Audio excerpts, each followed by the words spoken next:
प्राणी झाडांच्या आश्रयाला येतात.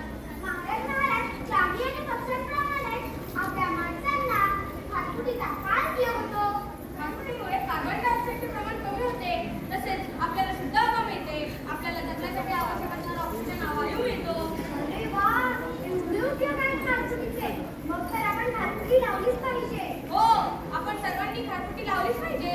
आपण खारफुटीचे झाड तोडायचे नाही. तसेच समुद्रातून येणाऱ्या लाटांपासून किनारी भागावरच्या सरांचे संरक्षण होते.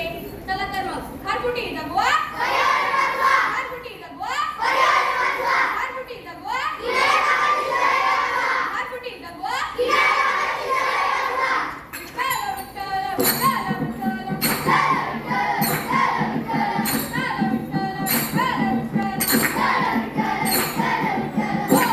पण मित्रांनो, सध्याच्या काळात खारफुटीला खूप धोका निर्माण झालेला आहे.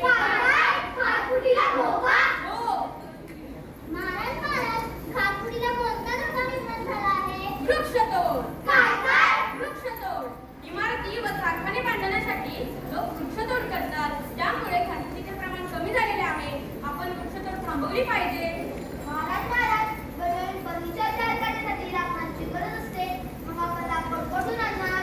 त्यासाठी वाळलेल्या झाडांची लाकडे घ्यायची. आपली झाडे तोडायची नाही. एक झाड तोडले तर 2 नवीन झाडे लावावीत. महाराज खारफुटीसाठी अजून आपण काय करू शकतो? आपण सर्वांनी प्रदूषण कमी केले पाहिजे. घरगुती कचरा पाण्यात टाकायचा नाही. कारखान्याचे दूषित पाणी वाहत्या पाण्यामध्ये सोडू नये. महाराज खारफुटीचे संगोपन करण्यासाठी सरकारने अजून काय केले पाहिजे बरं? खारफुटीचे संवर्धन करण्यासाठी सरकारने संरक्षित क्षेत्रे स्थापन केली पाहिजे.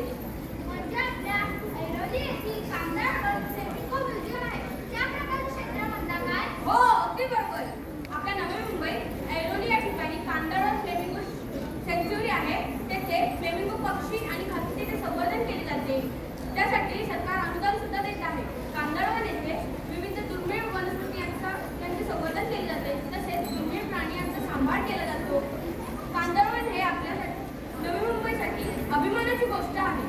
आधीच्या काळात खारफुटीचे प्रमाण खूप जास्त होते, पण ते आता बघा ना ते किती कमी झालेले